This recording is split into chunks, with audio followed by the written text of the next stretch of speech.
Oh no, guys! All my pets are outside their tanks! Let me put the fish back in the tank! Wait, look at this silly turtle! He wants to go to his tank! It's okay, little guy. I'll help you. Now look at this tiny, shiny little cutie frog. Aww. Oh wait, how could I forget my cute parrot? Guys, give a like for all my adorable pets! Oh no, why do you draw so beautifully? Are you trying to steal all my fans? Yep, that's right. Okay, you're good. Try to pick a fight with me. I'll wreck your painting. Haha, don't you dare challenge me. I'm not afraid of you. I'll draw even better just to piss you off. I told you to draw badly, but you drew beautifully. Listen, bro. No matter how good your art is, my fans won't like or subscribe to your channel. You trying to make me mad, huh? That won't be easy at all. Hey sister, listen to me. I'm just a poor guy who came to the city to make a living by painting. I need money to support my family back home. But now you're trying to ruin my artwork just because I paint well. Oh no, brother. It's all my fault. Hey sister, don't be sad. I'll forgive you. Oh wow, this painting you just fixed is truly a masterpiece. This couple is truly unusual. The man's eyes are very close together, while the girls are farther apart. So they have special goggles made just for them to swim. When they read books, the girl has to split the book in half from the middle. But sometimes the man is afraid she might be cheating on him, so he secretly tries to check her phone. Since he doesn't know the password, he puts on a mask that looks like her face and tries to unlock the phone using face recognition. However, the girl is completely loyal to him, and they will swap your eyes with theirs if you don't like. After finding a diamond in the sand,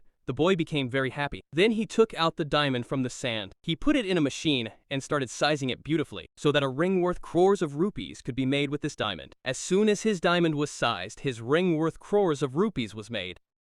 Dad, wait, look at that! Isn't this the same JCB that Mom bought for me from the market last evening? Oh, Emma, it's definitely the same JCB. How did it end up in that dump? It's covered in so much dirt. It's impossible to clean now. Hang on, I'll just throw it out. No, Dad, hold on for just 2 minutes. I'll clean this JCB so well it'll look better than ever. But dear Emma, what's the point of all your hard work when no one has even given a single like yet? No, Mom, just wait and see. Before the JCB is even cleaned, everyone will definitely like and subscribe. And friends, have you all driven a JCB in your childhood? Let me know in the comments. This is why professional sculptors break their sculptures after finishing them. Because after this girl split her hand sculpture apart, she started hollowing out the materials inside. But doing this actually saves the sculpture from exploding, because trapped moisture inside the clay can turn into steam and crack the whole piece. So by hollowing it out, the clay can dry evenly and be safely fired into ceramic.